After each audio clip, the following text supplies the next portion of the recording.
Ассаламу алейкум, урматтуу мусулман бир туугандар.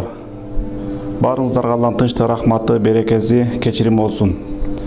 Биздин бүгүнкү айта турган баяныбыз орозо туурасында. Бисмиллахир-рахманир-рахим. Алхамдулиллахи роббил аламин вал акибату лил муттакин. Вассалату вассаламу алла расулихи Мухаммадин ва алла алихи ва асхаби аджмаин, амма бад. Бүткүл аламдын жаратуучусу жана тарбият кылуучусу болгон Аллах субхану ва таала чексиз мактоолор болсун. Жападан жалгыз улуу Аллах тааланын саламы, рахматы бүткүл адамзаттын эң жакшысы болгон Мухаммад саллаллаху алейхи вассаламга, анын үй бүлөсүнүн жана досторунун бардыгына болсун. Салман разияллаху анху айтат: Пайгамбарыбыз саллаллаху алейхи вассалам Шабан айынын акыркы күндөрү бизге мындай деп насаат айтты: өтө берекелүү орозо ай келе жатат. Анда бир түн бар, ал 1000 айдан жакшыраак. Аллах таала ушул айдын орозосун фарз кылды жана таравих намазын сооп алууга себеп кылды. Кимде ким ушул айда өзүн Аллага жакын тутуп бир жакшы амал жасай турган болсо, орозо эмес убакыттарда фарз амалды аткарды деген сооп жазылат. Ал эми кимде ким ушул айда фарз амалды аткара турган болсо, орозо эмес убакыттарда 70 фарзды аткарды деген сооп жазылат. Бул ай сабырдуулук айы, сабырдын орду бейиш. Бул айда адамдарга камкордук кылуучу ай. Бул айда момундардын ырыскысы көбөйтүлөт. Кимде ким орозо карман адамга ооз ачырган болсо, Аллах таала анын күнөөлөрүн кечирип, тозоктон азат кылат. Жана орозо карман адамдын соонан кемитпестен ошондой сооп берет деди. Сахабалар айтышты: о Аллахтын элчиси, бардыгыбыздын ооз ачырууга кудуретибиз жетпейт деди.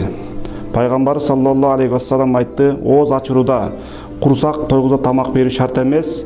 Бир курма менен же бир уртам сүт менен же бир уртам суу менен ооз ачырган болсоң, мына ошол соопту аласың деди. Бул айдын биринчи бөлүгү Аллахтын рахматы, экинчи бөлүгү Аллахтын кечирими, үчүнчү бөлүгү тозоктон куткарылуучу күндөр. Кайсыл бир жетекчи өзүнүн кол алдындагы иштеген кызматчылардын жумушун ушул айда жеңилдете турган болсо, Аллах тааланын күнөөлөрүн кечирип тозоктон азат кылат. Бул айда 4 нерсени аткаргыла, экөөнөн Аллах ыраазы болот, экөөнү аткарбай коюуга арган жок. Аллах ыраазы боло турган калима тайба жана истихфарды көп айткыла, жана бейишти сурап тозоктон кутулууну тилегиле. Пайгамбарыбыз саллаллаху алейхи вассалам айтат: ким ушул орозо айында орозо карман адамга суу ичирген болсо, кыямат күнү ал менин көлүмдөн суу ичет, ал бейишке киргенге чейин чаңкабайт дейт. Ошондуктан биз ушул Рамазан айында ла илаха иллаллах калиманы көп айталык. Абулайс разияллаху анху Иса алейхиссаламдан риваят кылат. Иса алейхиссалам айткан: кыямат күнү Мухаммад саллаллаху алейхи вассаламдын үммөттөрүнүн сообу таразада оор болот деген. Себеби Мухаммаддын үммөттөрү ла илаха иллаллах калиманы көп айтышат дейт.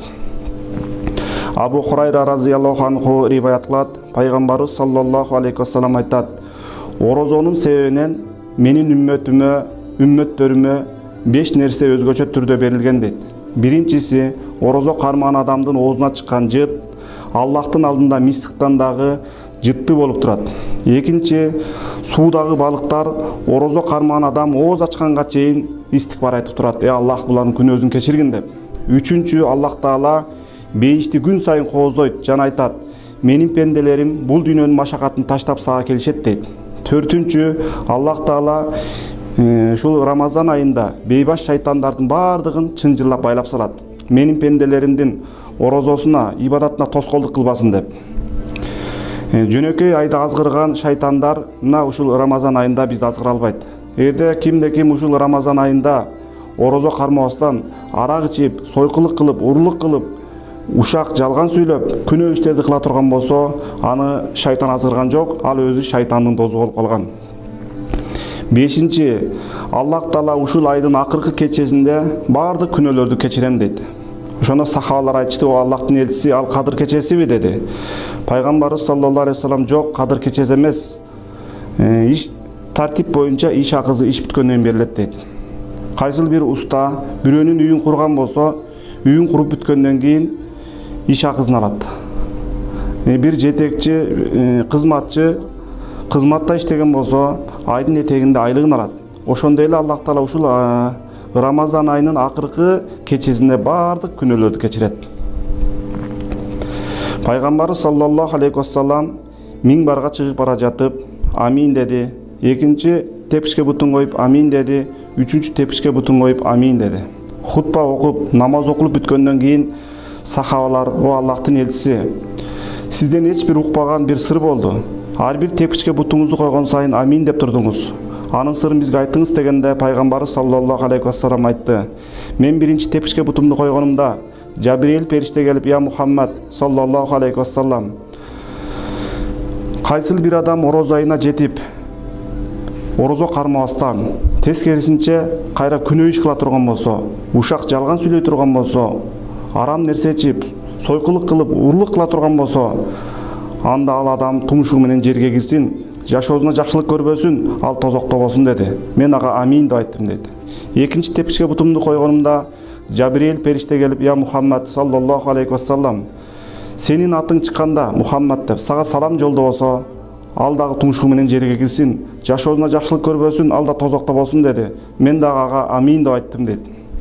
Үчүнчү тепишке бутумду койгонумда Жабирил периште келип: "Я Мухаммад, сенин кайсыл бир баланын ата-энеси тирүү кезде дейт, ата-энесин урматтап сыйлабаса, тескерисинче ата-энесин кордой турган болсо, ата-энесин сөгө турган болсо, ата-энесин ура турган болсо, ал бала дагы тумшугу менен жерге кирсин, жашоосуна жакшылык көрбөсүн, ал тозокто болсун" деди. Мен дагы амин деп айттым дейт. Мына Пайгамбарыбыз саллаллаху алейхи вассалам айтат: "Ата-эне силердин бейишиңер же тозогуңар" дейт. Ата-энеңерге жакшы мамиле кылып бейишке киресиңер, же ата-энеге жаман мамиле кылып тозокко кетесиңер дейт. Ата-эне ыраазы, Аллах ыраазы. Ата-эне найразы, Аллахтан найразы. Пайгамбарыбыз айтат: "Тарбиялуу бала" дейт, ата-энесин жылмайып карап койгон болсо, кабыл болгон ажылыктын сообу берилет дейт. Бир сахаба Пайгамбарыбызга келип: "Мен жихадка барам" деди. Пайгамбарыбыз: "Энең барбы?" деп сурады. "Энем бар" деди. "Анда энеңе кызмат кылгын, бейиш эненин таманында" деди. Пайгамбар саллаллаху алейхи вассаламдын убагында бир сахаба өлүм төшөгүндө жатып тилине калима келбей кыйналат. Сахабалар Пайгамбарыбызды чакырды: "О Аллахтын элчиси, бул сахабанын жаны чыкпай атат, тилине калима келбей жатат" деди. Пайгамбар саллаллаху алейхи вассалам: "Энеси бар бекен?" деп сурады. "Энеси бар экен" деди. "Энесин чакыргыла" деди. Энеси келгенден кийин Пайгамбар саллаллаху алейхи вассалам: "Балаңдан ыраазысың?" деп сурады. Энеси айтат: "Жок, баламдан найразымын" деди. Неге найразысың деп сураганда айтты: "Мунун аялы" дейт, "мен менен айтышып жатканда аялын койдоп койгон жок. Тескерисинче аялын сөзүн сүйлөдү" дейт. "Ошондуктан мен баламма эки дүйнөдөн найразымын" деди. Анда Пайгамбар саллаллаху алейхи вассалам: "Эй жигиттер, отун топтогула, мунун баласын өрттөгүлө" деди. Энеси чыркырап иди: "Менин баламды өрттөп жатсаңар, мен кантип чыдап карап турам" дегенде Пайгамбар саллаллаху алейхи вассалам айтты: "Бул дүйнөнүн оту 1000 градус болсо, тозоктун оту 70.000 градус ысык болот" деди. Ошондо эне түшүндү: "Мен балама ыраазычылык билдирбесем, балам тозокко түшөт турбайбы? Мен баламдан ыраазымын" деди. "Ла илаха иллаллах Мухаммадур Расулуллах" деп ыйман келтирип жаны чыгып кетти. Мына мусулман бир туугандар, эгер биз ата-энебизди найразы кыла турган болсок, анда жаныбыз чыкпай кыйналат. Ошондуктан ата-энелерди урматтап сыйлайлы. Пайгамбар саллаллаху алейхи вассалам айтат: "Ата-энеңдин атынан атап чакырбагын, ата-энеңен өйдө өтпөгүн, ата-энеңен алдын дасторконго кол сунбагын" дейт. Ата-энени урматтап сыйлагыла дейт. Ошол ата-эне бизди бул дүйнөгө келгенге себепчи болду. Бизди тарбиялап өстүрдү. Ысык суукта иштеп, ден соолугунан айрылды, бизди багам деп. Анан биз ата-энебизди чоң ой алып, ага төш көтөрүп, аларга каяш айта турган болсок, ата-энебизге кол тийзе турган болсо, ал бала тумшугу менен жерге кирсин, ал жашоосуна жакшылык көрбөсүн, ал тозокто болсун дейт. Убада разияллаху анху айтат: "Бир жолу Пайгамбар саллаллаху алейхи вассалам ороз айы жакындап калган кезде мындай деди: Аллах Таала бул айда силерге өтө көп көңүл бурат жана өзгөчө рахматын жадырат, күнөөлөрдү кечирет, дуаларды кабыл кылат. Силердин жакшылык иштердеги жарашыңарга карайт, периштелердин алдына сыймыктанат. Ошондуктан ушул айда Аллах Таала өзүңөрдүн жакшы амалыңарды көрсөткүлө. Жаман адам ушул айда дагы Аллахтын рахматынан насипсиз калат" дейт. Ошондуктан мусулман бир туугандар, биз ушул айда Алла Таалага өзүбүздүн жакшы амалыбызды көрсөтөлүк.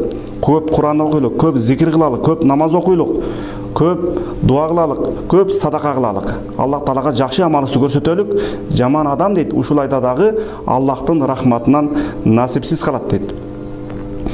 Пайгамбарыбыз саллаллаху алейхи вассалам айтат: 3 түрлүү адамдын дуасы түздөн түз кабыл болот. Биринчи, орозо кармаган адамдын ооз ачар мезгилдеги дуасы. Экинчи, адилеттүү падышанын дуасы.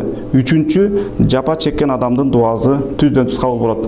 Ошондуктан мусулман бир туугандар, ушул ороз айында ооз ачар мезгилде көп дуа кылып Кудайдан тиленелик. Сөзсүз түрдө Алла Таала дуаларыбызды кабыл кылат. Абу Хурайра разияллаху анху риваят кылат, пайгамбарыбыз саллаллаху алейхи вассалам айтат: кимде ким шариатта көрсөткөн себептер болбой туруп Рамазан айында 30 күндүк орозону кармабай турган болсо дейт, ал өмүр бою орозо кармаса дагы Рамазан айындагы 30 күндүк орозонун соогуна жетпейт дейт. Эгер бир оорунун себебинен орозо кармабай калган болсоңуз, анда бир күнүнө бир күн орозо тутуп бересиз. Эгер атайлап орозоңузду буза турган болсоңуз, анда 60 күн орозо тутуп бересиз. Бул кафара. Ошон менен сиз орозонун акысынан кутуласыз, орозоңуздан кутуласыз. Ошондон баарыңыздарды ушу орозо кармоого чакырамын. Алла Таала ушул айда баарысын күнөөлөрүбүздү кечирип, дуаларыбызды кабыл кылсын. Барыңыздарга Алланын тынчтыгы, рахматы, берекеси, кечирими болсун.